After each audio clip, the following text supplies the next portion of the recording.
네, 오늘도 누가복음 말씀 이어나가겠습니다. 22장 47절부터 53절 말씀을 가지고 예수님은 누구신가? 라는 제목으로 오늘 하나님의 말씀 함께 나누겠습니다.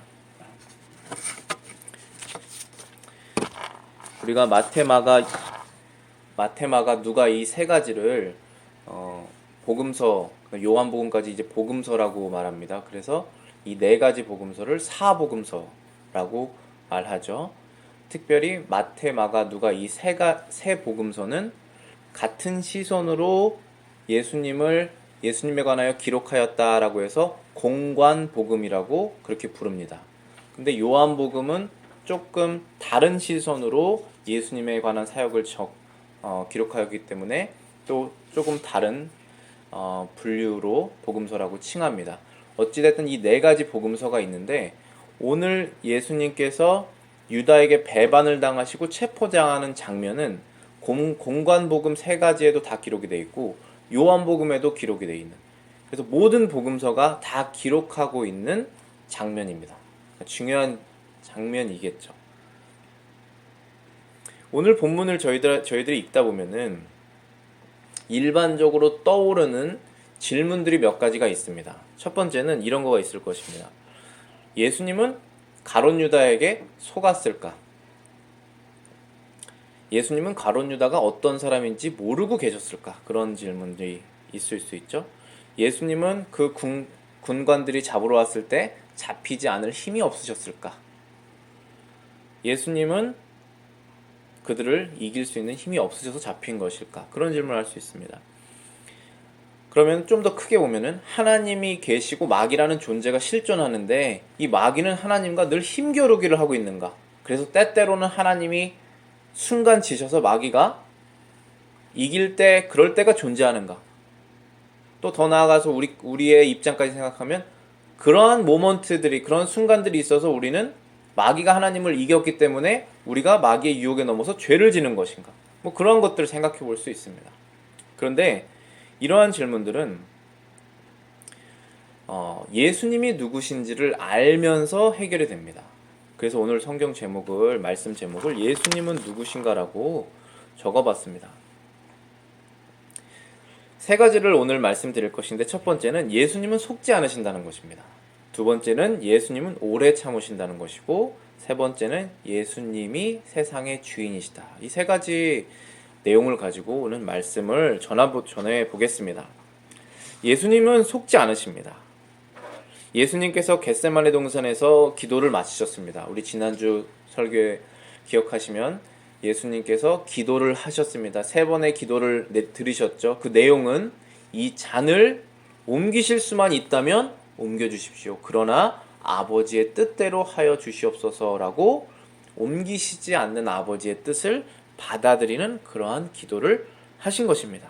그것이 무슨 준비를 하신 것이냐면 자신을 사람들의 죄를 위한 희생 제물로 자기 자신을 드리는 것을 겟세마네 동산에서 마음으로, 영적으로 다 준비를 끝내신 것입니다. 그래서 예수님은 희생 제물이 되실 마음의 준비가 끝나셨습니다. 그 상태에서 이제 가룟 유다가 등장하게 되는 것이죠. 겟세마네 동산으로.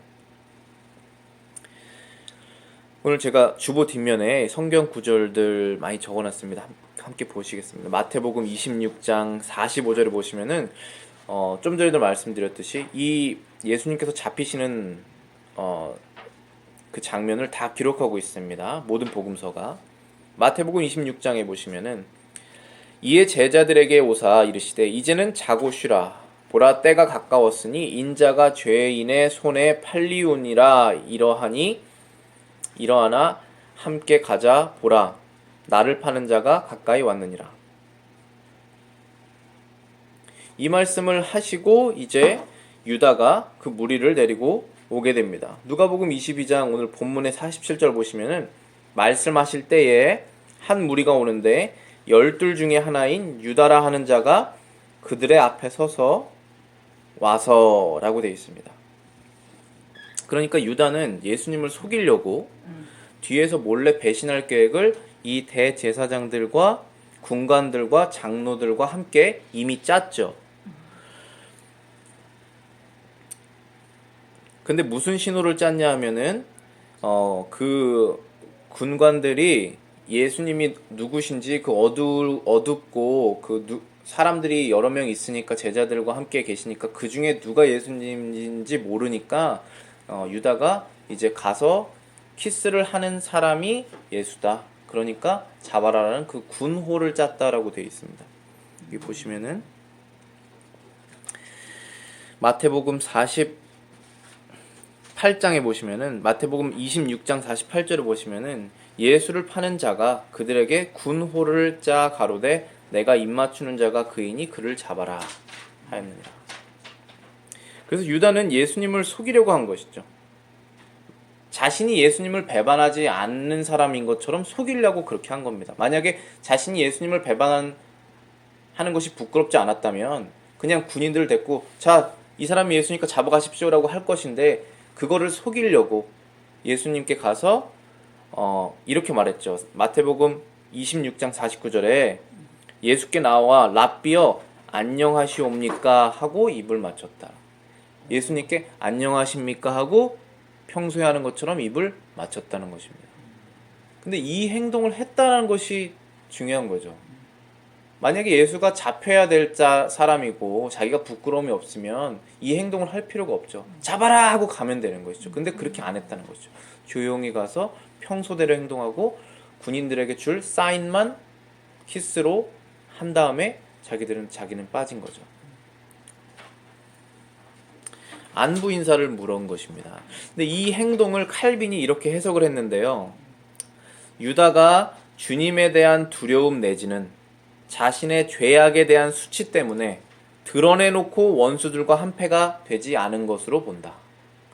그러니까 예수님을 잡으러 온 원수가 여기 있는데 이미 한패죠. 유다가 리드를 해서 데리고 왔죠. 데리고 왔는데 이 사람들과 함께 예수님이 갑자기 나타나지 않은 이유는 두려워서 그리고 자신의 죄책감 때문에 그것 때문에 안 하고 예수님께 가서 인사로 한 거죠. 근데 인사한 것은 결국은 거짓말을 한 거잖아요. 예수님을 속이려고 했다는 것이죠. 이게 중요한 거예요.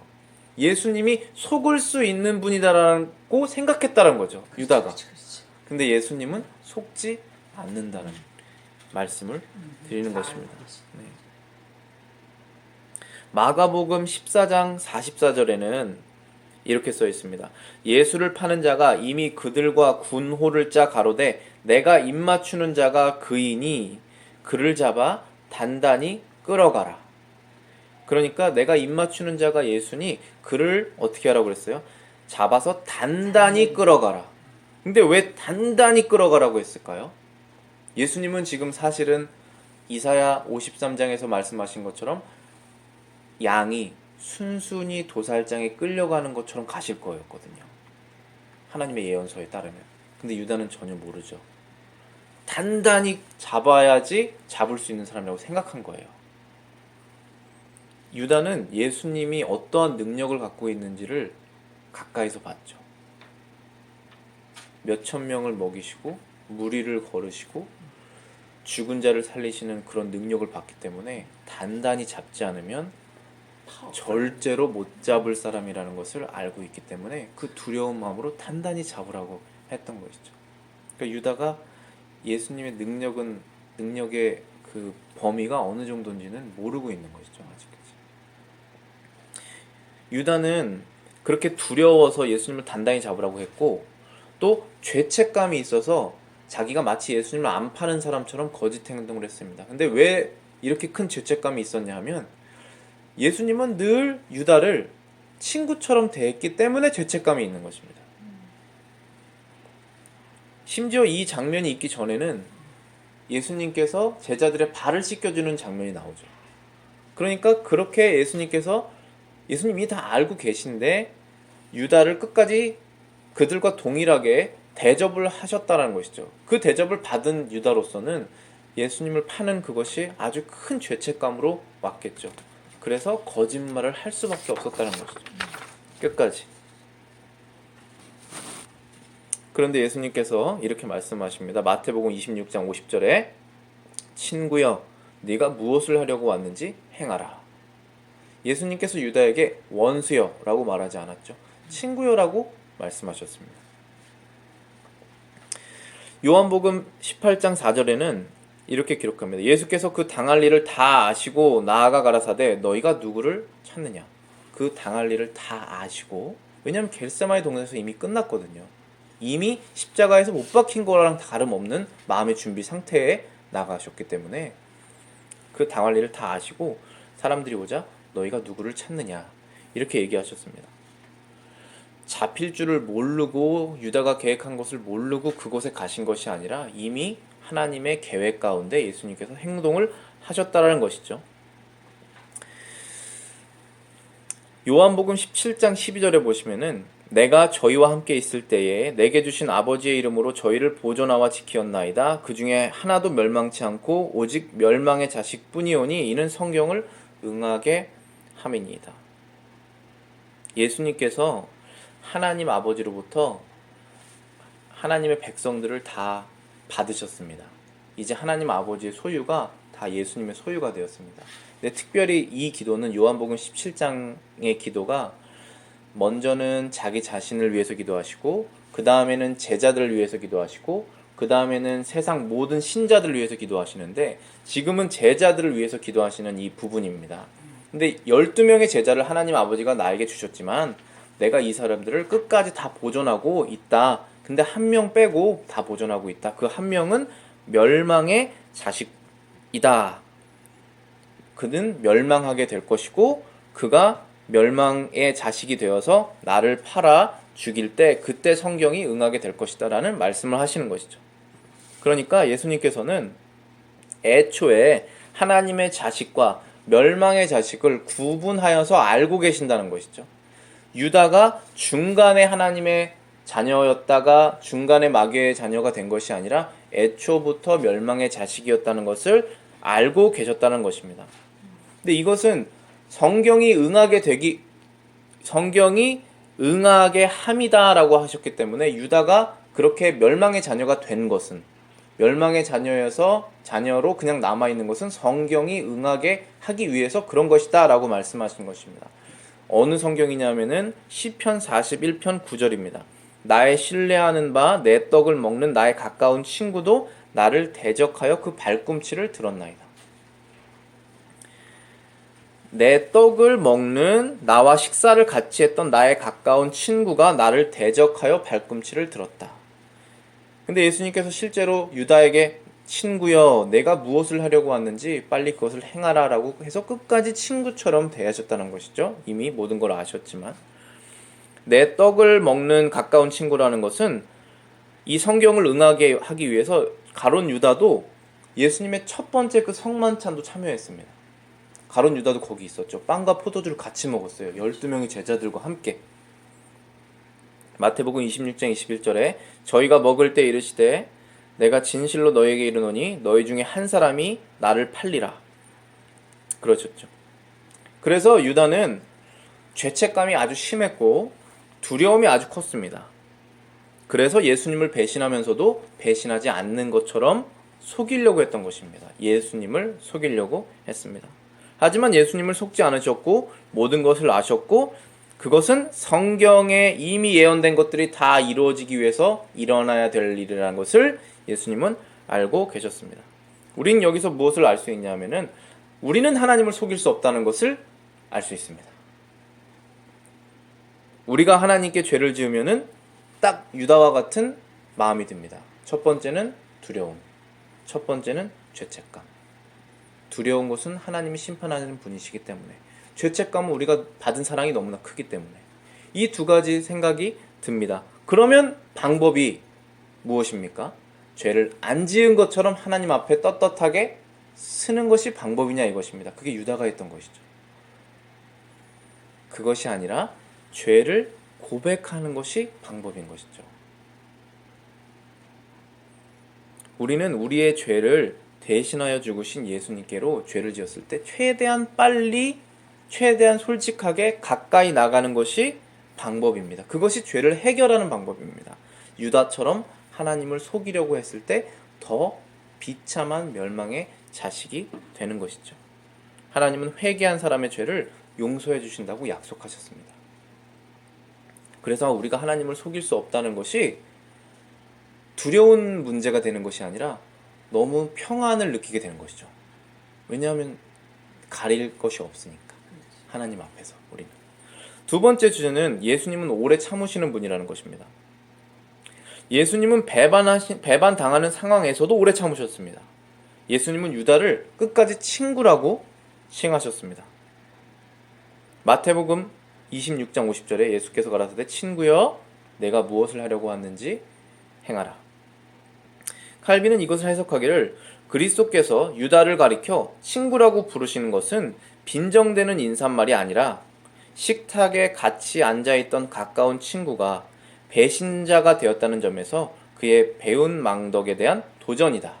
친구라는 말로 그를 비아냥거리는 것이 아니라 나는 너를 끝까지 친구로 대하겠다라고 말씀하시는 것입니다. 그것에 정면으로 도전한다는 것이죠. 예수님은 배신당하는 순간에서도 오래 참으셨습니다. 반면에 제자들은 오래 참지 못했죠.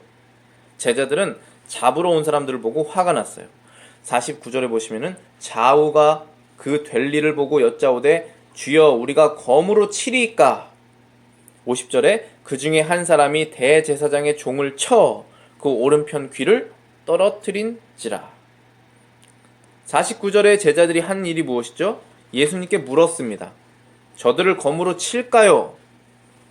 예수님이 대답하셨습니까? 아직 대답하기 전에 일을 치렀죠. 묻고 대답을 듣지도 않고 제자들은 폭력을 가한 것입니다. 요한복음 18장 10절에 이에 시몬 베드로가 검을 가졌는데 라고 해서 시몬 베드로라고 나오죠. 이 검을 가져서 종의 귀를 친 사람이 베드로였습니다. 이것을 빼어 대제사장의 종을 쳐서 오른편 귀를 베어버리니 그 종의 이름은 말고라. 말고라고 하는 그 종의 귀를 친 자는 베드로였습니다. 11명의 제자들이 다 화가 나서 달려들었지만 결국은 액션을 취한 것은 베드로였다는 것이죠. 베드로는 항상 이렇게 액션이 가장 먼저 나갔던 사람입니다. 근데 예수님의 뜻과 이것이 합하였을까요? 그렇지 않죠. 예수님의 뜻은 이것이 아니었습니다. 51절, 오늘 본문의 51절로 다시 들어가시면은 이것까지 참으라 하시고 그 귀를 만져 낫게 하시더라. 예수님의 뜻은 뭐였습니까? 참아라 라는 것이었습니다. 제자들이 우리가 저 사람들 칠까요? 했더니 참아라 라고 얘기를 하셔야 되는데 그 전에 벌써 귀를 자른 것이죠. 예수님의 뜻은 참는 것이었습니다. 제자들의 뜻은 치는 것이었죠. 우리는 항상 하나님의 뜻을 구하고 행동을 해야 됩니다. 답을 듣고. 그런데 그것이 맞다라고 행동해버리면은 하나님의 뜻하고는 정반대의 상황이 벌어지는 것이죠. 그래서 그 수습은 또 우리가 못해요. 그 수습은 하나님이 하셔야 돼요. 예수님께서 어떻게 하셨죠? 그 군인의 귀를 자른 베드로에게 이렇게 말씀하십니다. 요한복음 18장 11절에 예수께서 베드로더러 이르시되 검을 집에 꽂으라. 아버지께서 주신 잔을 내가 마시지 아니하겠느냐. 자, 무슨 뜻이죠? 예수님께서 참아야 될 이유가 있는데 그것은 하나님 아버지가 주신 잔을 내가 마셔야 되는데 못 마시게 하지 말아라 라고 하는 것입니다. 그 잔을 마신다는 것은 죽음을 상징한다고 지난주 설교에 말씀드렸습니다. 예수님이 그 잔을 마시지 않으면 우리가 마셔야 됩니다. 우리가 하나님의 심판을 받아서 영원한 사망을 받아야 된다는 것입니다. 예수님께서 51절에 그 귀를 만져 낫게 하시더라. 오히려 다친 군인의 귀를 낫게 해주셨습니다. 이 사람들이 지금 어떤 사람입니까? 예수님을 강도처럼 대하여서 칼과 검과 몽치를 가지고 예수님을 잡으러 왔고 사람들이 두려워서 몰래 예수님을 밤에 잡으러 왔던 그렇게 비겁하고 나쁜 그런 사람들인데 그들에게까지 예수님은 참으셨다라는 것입니다. 귀 잘린 그 사람이 그 나쁜 사람이 귀가 잘리는 것이 무슨 문제가 되겠습니까? 그런데 다시 귀를 붙이셨습니다. 예수님은 오래 참으시는 분이십니다. 우리는 이렇게 하나님의 오래 참으심이 없다면 구원받을 가능성이 없는 사람들입니다. 그래서 하나님께서 하나님의 사랑을 어떻게 표현하시냐면은 인내로 표현하십니다. 고린도전서 13장에 사랑은 오래 참고 사랑은 온유한 것이다 라는 말씀을 하십니다. 그게 우리가 하나님께부터 받은 사랑입니다. 베드로후서 3장에는 주님의 심판의 약속은 더딘 것이 아니다. 오직 사람이 아무도 멸망당하지 않고 회개하기를 기다리시는 하나님의 오래 참으심 때문이다 라고 했습니다. 하나님의 심판이 더딘 것이 아니라 조금 더 기다리고 계시는 것이다. 하나님의 자녀들이 다 구원받기를 원하시기 때문에. 요한계시록 1장에는 사도 요한이 반모섬에 갇혀서 요한계시록을 쓰는데 그때 자기 자신을 가리켜서 말하기를 나는 예수의 환난과 나라와 참음에 동참하는 자다. 이 세 가지를 말했습니다. 예수님께서 당하신 환난에 나도 지금 동참하고 있다. 예수님께서 해내신 그 인내, 그 참음에 나도 동참하고 있다. 예수님의 나라에 나도 동참하고 있다. 이렇게 자기 자신을 표현했습니다. 예수님이 자신을 팔려고 하는 유다에게도 끝까지 참으셔서 친구라고 말했고 자신을 잡으려고 온 그 군인들도 참으셔서 귀를 고쳐주셨고 예수님께서 그 인내하셨다는 것입니다. 예수님이 오래 참으시는 그 참으심을 우리도 이렇게 함께 동참해야 할 것입니다. 세 번째 내용은 예수님이 세상의 주인이라는 것입니다. 우리가 초반부에 일반적으로 우리가 드는 질문들이 이런 것이 있다고 했습니다. 예수님이 잡히시지 않을 힘이 없으셨을까?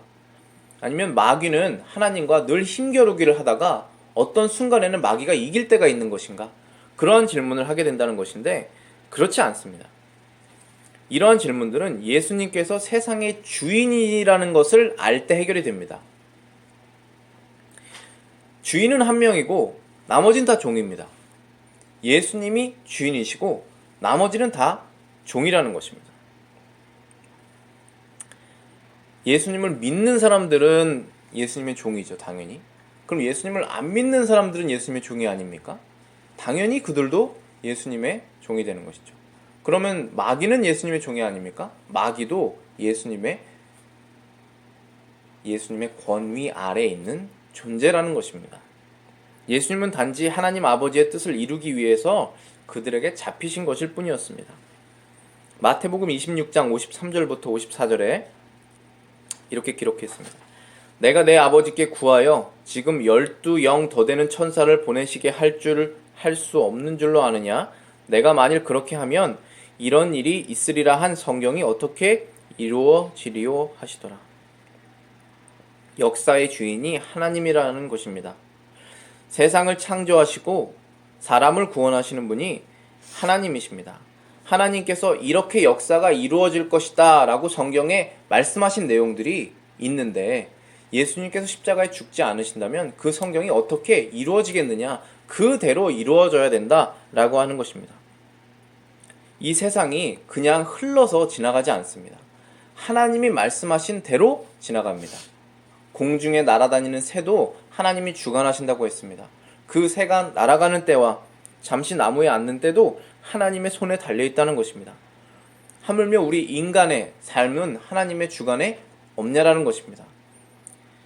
모든 것이 하나님의 권위 아래에 있고 하나님의 뜻대로 움직이고 있다라는 것입니다.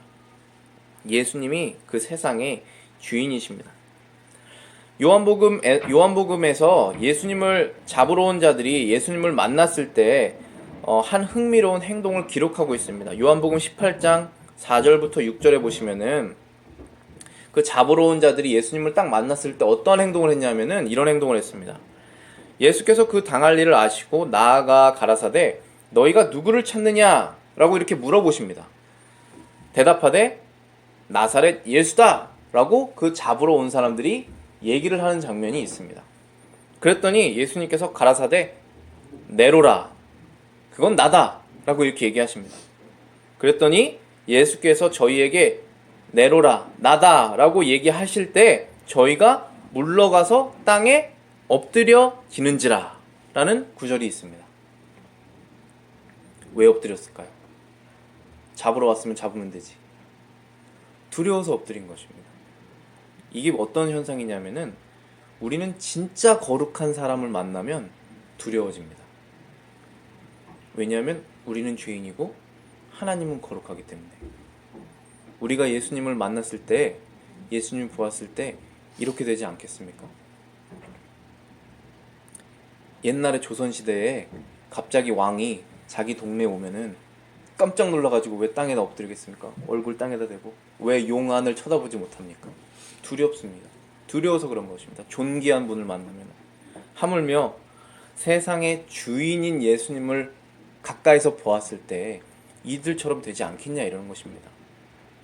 요한계시록 1장에서 사도 요한이 이제 예수님을 늘 보았던 사람들이 3년 동안 예수님과 같이 동행했던 사도 요한이 이제 예수님이 승천하신 뒤에 반모섬에 갇혀서 요한계시록을 작성하게 되는 것이지 않습니까? 그때 예수님께서 요한에게 환상 중에 나타난 것입니다. 그게 오늘 요한계시록 1장에 우리가 읽었던 내용입니다. 그때 요한이 예수님을 보았을 때 어떤 행동을 했습니까? 요한계시록 1장 17절에 내가 볼 때에 그 발 앞에 엎드려져 죽은 자 같이 되매 내 오른손을 내게 얹고 가라사대 두려워 말라 나는 처음이요 나중이니. 그러니까 예수님을 보았을 때 이 사도 요한도 예수님과 늘 같이 있었던 사람들이었는데 지금 변화된 영광 중에 계시는 십자가에 죽으신 그 예수님이 아니라 이제는 세상의 왕으로서의 자신의 모습을 완전히 드러내신 그 예수님을 보았을 때 옛날에 같이 있었던 그 사도 요한도 죽은 자처럼 그 발 앞에 엎드렸다. 이것이 우리가 전해야 될 예수라는 것입니다. 근데 세상 사람들은 그렇게 안 믿죠. 예수님 보면은 어떻게 생각할까요? 그냥 좋은 선생님 정도로 생각할까요? 그것이 복음이 아니라는 것입니다. 그런데 굉장히 그렇게 많이 얘기하죠. 그렇지 않습니다. 예수님을 보았을 때 누구든지 다 그 발 앞에 죽은 자처럼 엎드려야 될 그 존재라는 것입니다. 예수님이. 그래서 오늘 우리가 예수님은 누구신가 반드시 바르게 알아야 될 것은 예수님이 세상의 왕이라는 것입니다. 예수님은 거룩한 분이시라는 것입니다. 그런데 예수님께서 사도 요한을 죽이시지 않으시죠? 그 오른손을 내게 얹으시고 가라사대 두려워 말라 나는 처음이요 나중이니 나는 세상의 창조주고 세상의 구원자다. 요한아 두려워 말라. 그때 우리에게 그렇게 두려워 말라고 하시면 그때 우리는 두려워 말고 예수님을 볼 수 있는 것입니다. 근데 예수님이 넌 두려워야 된다 그럼 우리는 그대로 두려워야 하는 것이죠. 그 예수님을 전해야 됩니다. 근데 우리는 그런 얘기를 많이 못 들어요. 교회에서. 그러면 하나님의 거룩하심을 우리가 알 길이 없죠. 자신의 죄를 알 길이 없습니다. 예수님께서는 자신을 잡으러 온 사람들에게 자신을 잡을 수 있는 권세를 주십니다.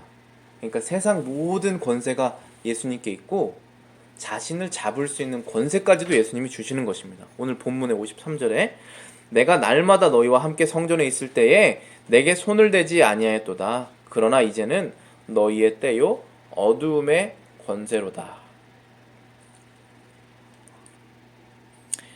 너희의 때요 어두움의 권세로다 이렇게 말씀하셨는데 지금부터 어두움의 권세다라고 말씀하셨습니다. 권세라는 것은 힘인데 어두움이 그전까지는 힘을 안 갖고 있다가 지금부터는 어두움이 힘을 가질 때다라고 예수님이 말씀하신 것입니다. 그러니까 이게 무슨 뜻이냐면은 어두움이라는 것은 마귀에게 권세를 주시는 것인데 지금부터 잠시 동안 내가 가지고 있는 이 권세를 어두움에게 잠깐 주겠다. 그래서 그 어두움이 나를 잡아갈 수 있다. 그러니까 예수님을 잡아가게 하신 것도 예수님 자신이라는 것입니다. 마귀가 하나님과 힘겨루게 하는 상황이 여기 있습니까? 마귀는 그냥 예수님이 주신 권세를 잠깐 받아서 자기가 하고 싶은 그 악한 일을 한 것뿐입니다. 마귀가 힘을 키워서 하나님과 대적하고 있고 우리가 마귀와 하나님과의 영적 싸움에서 어떨 땐 마귀가 이기고 어떨 땐 하나님이 이기고 그런 이상한 그 신학을 가르치고 그런 생각을 우리가 배우게 되는 경우가 있는데 전혀 그렇지가 않습니다. 하나님은 마귀를 주관하시는 분이십니다. 하나님의 뜻을 이루기 위해서 마귀를 잠시 사용하시는 것뿐입니다. 더 직접적인 표현으로 사용하시려는 뿐입니다. 하나님과 마귀는 겨루는 그런 대상이 아닙니다. 그러한 상관관계가 아닙니다. 구약에서 욥을 시험할 때도 마귀에게 하나님의 주권이 있었습니다. 마귀는 잠시 동안 세상의 권세를 잡은 자라는 성경의 표현이 있습니다. 에베소서에 보면은 마귀가 세상 권세를, 공중 권세를 잡은 마귀다, 그런 표현이 있습니다. 그러니까 세상의 권세를 잠시 동안 마귀가 잡고 있어서 마귀는 어떤 역할을 하냐면은 하나님께 불순종하는 사람들의 영을 유혹하여서 하나님을 대적하게 한다라는 표현이 있습니다. 그러니까 마귀가 지금 권세를 받았습니다. 공중의 이 권세를. 근데 이 권세가 언제부터 언제까지 받아진 거냐면은 따지고 보면 아담이 선악과를 따먹는 순간부터 권세가 부여됩니다. 그리고 언제까지 부여가 되냐면은 예수님이 다시 오셔서 마귀를 지옥의 천년 잡아둘 때까지, 그때가 권세입니다. 근데 그 기간이 얼마나 오래된 기간일까요? 지금부터 아담이 에덴 동산에 있었을 때를 신학자들이 계산하는 사람도 있는데, 적게 보면은 6,000년에서 10,000년, 그리고 더 오래 보면은 지금 뭐 근대 과학에서 말하는 것처럼 뭐 몇십억 년 이렇게까지 보는 사람도 있지만, 그게 얼마든지 간에 상관없이 어쨌든 그냥 이 세상 전체, 세상의 역사 전체라고 하면은 그 창조 아담 때부터 마지막 예수님이 다시 오실 때 그때까지다 라고 치면, 그때가 아주 잠깐이라는 사실입니다. 뭐에 비하면? 영원에 비하면, 끝이 없는 시간에 비하면 그때가, 그게 만년이든 몇억 년이든 몇십억 년이든 영원에 비하면 점과 같은 아주 잠깐의 시간이라는 것이죠. 지금 예수님께서 이제는 너희의 때요 어둠의 때다 라고 말한 것이 예수님이 죽으시기 전 목요일 밤에 말씀하신 것입니다. 그때부터 예수님이 부활하실 주일 아침까지는 만으로 3일이 안 됩니다. 그때 잠깐만 어둠의 때를 주겠다라는 것입니다. 그 잠깐이 마치 지금 세상 전체, 이 인류 역사가 마귀의 권세 아래에 있는 것처럼 아주 잠깐의 시간이라는 것입니다. 그것은 우리 개개인에게도 똑같이 적용됩니다. 예를 들어서 우리가 태어나서 30살에 예수님을 믿든 10살에 예수님을 믿든 아니면은 마지막 순간에 죽기 직전에 나이가 들어서 예수님을 믿든 간에, 그 예수님을 안 믿었을 때는 어떻게 보면 마귀의 권세 아래에 있었던 것 아닙니까? 하나님의 자녀가. 그런데 그게 10년이든 30년이든 40년이든 심지어는 80년, 100년이든 간에 결국은 구원받았으면 영원한 생명에 비하면 아주 점과 같은 시간이라는 것이죠. 마귀가 우리의 권세를 가지고 있는 것이. 지금 예수님께서 그 얘기를 하신 것입니다. 마귀에게 주어지는 시간은 아주 짧은 시간입니다. 하나님은 세상의 주인이시고 하나님은 모든 권세를 그 아들 예수 그리스도께서 주셨습니다. 그래서 예수님이 다스리시지 않는 순간은 없고 예수님께서 다스리지 않는 구역은 이 세상에 존재하지 않는다는 것입니다. 오늘 말씀을 마치면서, 따라서 사람은 하나님을 속일 수가 없습니다. 그래서 우리가 죄를 지었을 때 해야 되는 것은 하나님께 죄를 고백하는 것이죠. 마귀는 하나님을 이길 수 없습니다. 마귀에게 속한 사람도 결국은 예수님께서 죽음과 부활로 자유와 생명을 주실 것입니다. 누구든지 예수를 구주로 고백하는 사람은 죽음을 맞지 않고 영원한 생명을 얻을 것입니다. 오직 하나님의 아들 예수 그리스도를 구주로 영접하는 사람만이 영원한 예수님의 나라에 들어가게 될 것입니다. 오늘 우리가 말씀 제목처럼 예수님은 누구신지 우리가 반드시 알아야겠습니다. 예수님은 세상의 창조자고 세상의 구원자고 세상의 주인이십니다. 은혜 되시는 복된 말씀 되시기를 바라겠습니다. 기도하시겠습니다. 아멘.